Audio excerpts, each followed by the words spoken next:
इस आजमगढ़ में बनी हुई है, इसमें हम लोग में नगर में है और कार्यकर्ता सम्मेलन है। यहाँ पे लोग जुटे हैं। थोड़ा सा परिचय बताइए अपना, फिर उसके बाद। मैं विद्या चौधरी। अच्छा। इसमें माननीय मोदी जी का एक नारा बहुत जोरों शोरों से चला है, अब की बार 400 पार, और आप लोगों ने भी रणनीति बनाया है। कैसे रोकेंगे इस विजय रथ को आप लोग? अच्छे तरह से रोकेंगे। इस बार 400 पार क्या करें, 400 से हार है। अच्छा। 400 हार है। अरे कैसे 400 आ रहे? उनके साथ ओम प्रकाश राजभर जी हैं, उत्तर प्रदेश में सीट जितवा के उनको दे रहे हैं। हम लोग भी तो साथ में है। विद्या चौधरी साथ में है, चौहान जी हमारे साथ में है। अच्छा। और हमारे महाप्रधान जी हैं, राजेश यादव जी है। आप पत्रकार लोग तो खुद ही साथ में। नहीं, आप लोग हमेशा दावा करते हैं कि पत्रकार आप लोगों के साथ में नहीं है, पता नहीं क्या क्या संज्ञा लेते हैं। क्या लगता है कि इस बार का जो माहौल होगा, चुनावी रणनीति क्या होगी समाजवादी? देखिए, आपने अभी कहा है कि ओम प्रकाश जी बीजेपी की तरफ से हैं, तो मैं ये कह देना चाहता हूँ बीजेपी सरकार पे, जिसको जनता ने घोसी में बुरी तरह से हराया उसको बीजेपी ने मंत्री बना दिया। जो जोगी को गाली दिया, जो हमारे उत्तर प्रदेश के मुख्यमंत्री को गाली दिया, उसको भी मंत्री बना दिया। कैसे सरकार चलाएंगे भैया लोग? जिसको जनता नहीं चुनती है, जिनको जनता नकारती है, आइल को लोग सीधे लोग मंत्री बना रहे हैं। आपने देखा घोसी में ना, संविधान में लिखा है क्या? हर व्यक्ति को मंत्री बना दे, प्रधानमंत्री बना अभी तो 2 बार मंत्री रही है, जीत के गई है। नियम है क्या?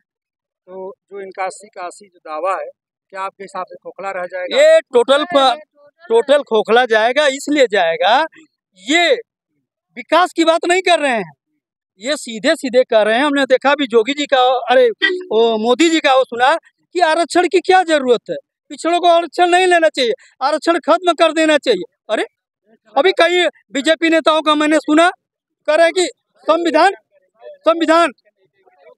अभी कह रहे हैं कि ये बीजेपी के नेता जो मंत्री है वो कह रहे हैं कि आरक्षण खत्म होना चाहिए, आरक्षण खत्म होना चाहिए। यहाँ तक कि कह रहे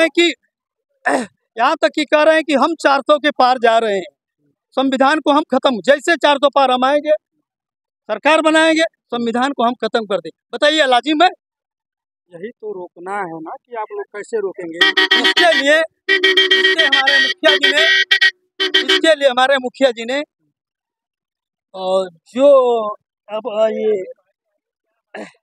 ये पीडीए जो बनाया है, पीडीए पिछड़ा दलित का जो ये राष्ट्रीय अध्यक्ष जी ने बनाया है, उसी के लड़ाई के लिए बनाया है कि जितने पिछड़े के लोग हैं, अनुसूचित के लोग हैं, सबको हम जगाएं। जिस दिन हम जगा देंगे उस दिन हम सीधे, मैंने हमारे कहने का मतलब 85-15 वाला जो तालमेल है, पीडीए जो बनाए हैं राष्ट्रीय अध्यक्ष जी ने, वो सीधे समझ लें कि 85 है। और राजभर जी आपके पीडीए पे भी सवाल उठाते हैं, कहते हैं कि पीडीए के लेकर खुद कंफ्यूज हैं। कभी जो ए का मतलब अति पिछड़ा बनाते हैं, कभी ए का मतलब अगड़ा बनाते हैं। पहले ये तो समझ लें कि है क्या मतलब पीडीए का। अब ओम प्रकाश जी के बात को क्या हम तवज्जो दें, जो खुद मदारी आदमी है, जो मदारी है। अभी यार देख रहे थे पीछे जाके गेहूं काट रहा है। बताइए, ये जोगी जी के मंत्री आजकल जाके गेहूं काट रहे हैं, वो मदारी आदमी है भाई। उसके वो बीजेपी एक ऐसी पार्टी है, ये जो है राजभर को, अभी राजभर जी को उन्होंने चुनाव मंत्री बना दिया। अभी उनके लड़के को बीजेपी वाले घुटना के बगल में मत्था जमीन पे पटकवा रहे थे। बताइए राजभर समाज में कितना बुरा संदेश जाएगा। वो बहुत अच्छा हम लोग के लिए हो रहा है, जैसे बीजेपी वाले मत्था पटकवाएंगे वैसे हमारा फायदा हो रहा है, क्योंकि ये कह रहे हैं कि हम तो आशीर्वाद लिए हैं, आप लोग कह रहे हैं मत्था पटक रहे हैं। किनकी बातों में? अरे हम लोग भी घुटना टेका करके किसी का सम्मान को ठेस पहुंचा करके बैकवर्ड समाज के नेता बनते हैं, उनके बेटे को घुटना पे बिठा करके माफी मंगवाया जाए, इस समाज का बहुत ही अवहेलना है, इस समाज का अपमान है। ये बीजेपी वाले पिछड़ों दलितों का ये जो पीडीए है, इसका दलितों का वोट ले करके इनका अपमान कर सकते हैं। ये लोकतंत्र पे खतरा है, ये संविधान पे खतरा है, ये नौजवानों की नौकरियों पे खतरा है, ये महंगाई बढ़ा दिए हैं, बेरोजगारी बढ़ा दिए हैं। आज देश संकट में है। इस संकट से माननीय श्री अखिलेश यादव जी और धर्मेंद्र यादव जी आजमगढ़ से रिकॉर्ड मतों से जीत करके जाकर के वहां संसद में ललकारेंगे। और अब की बार ये जो 14 में आई है भाजपा, अब की बार 24 में भाजपा की विदाई है। अब की ये जनता उनकी विदाई करेगी। ये अब की बार विदाई का समय आ गया है, विदाई का समय आ रहा है। तो सिलेंडर 150 रुपया घटाना शुरू कर देते हैं। 350-400 का सिलेंडर 1200 में जनता लेती है।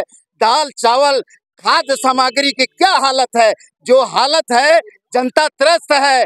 जोगी जी मोदी जी मस्त हैं, ये मलाई काट रहे हैं और हमारे पिछड़े समाज को और दलित को बलगला करके ये वोट लेते हैं और काम अपना कर रहे हैं। अपने कई हजार की जहाजें खरीद रहे हैं। कह रहे थे हवाई चप्पल वालों को हम जहाज में घुमाएंगे।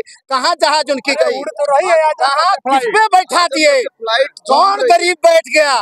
कौन दलित का बेटा, पिछड़े का बेटा कौन बैठ गया है? लोकतंत्र पे खतरा है, इस देश पे खतरा है। संविधान को खत्म कर देंगे, आरक्षण को खत्म कर देंगे। ये मोदी जी की साजिश है कि पिछड़ों का वोट लो और इन्हें चोट दो, इनको खत्म कर दो। आज बोलने की भी जो आजादी है, ये बोलने की आजादी खत्म कर देंगे। अगर ये सरकार आ गई फिर 24 में तो संविधान खत्म कर देंगे, लोकतंत्र खत्म कर देंगे। इसलिए ये लड़ाई है। इसलिए धर्मेंद्र यादव को ये पिछड़े लोग, अगड़े लोग, दलित लोग, औरतें, सभी लोग मिलके, मुस्लिम सब मिल करके धर्मेंद्र जी को लाखों वोट से जिताएंगे। कोई रोक टोक नहीं पाएगा। ये रिकॉर्ड अब होने वाला है। दोस्तों देखिए, इस चुनाव में युवाओं का जो रुझान है वो किधर है, ये भी जानना बहुत जरूरी है। तो युवाओं का रुझान किधर है? युवाओं का रुझान सबसे बड़ी समस्या ये रही है बीजेपी के पूरे कार्यकाल में, बेरोजगारी। बेरोजगारी जो अपने चरम पे हुई है और इसका कोई काट नहीं है उनके पास। और काट तो छोड़िए, आज जो स्थिति बनी है नौजवानों की संविधान बचाने की, संविधान तभी बचेगा जब बीजेपी को हटाया जाएगा। चलिए, संविधान बचाने की बात हो गई है। हमारे साथ इंजीनियर जी जुड़ गए। इंजीनियर जी, ए बताइए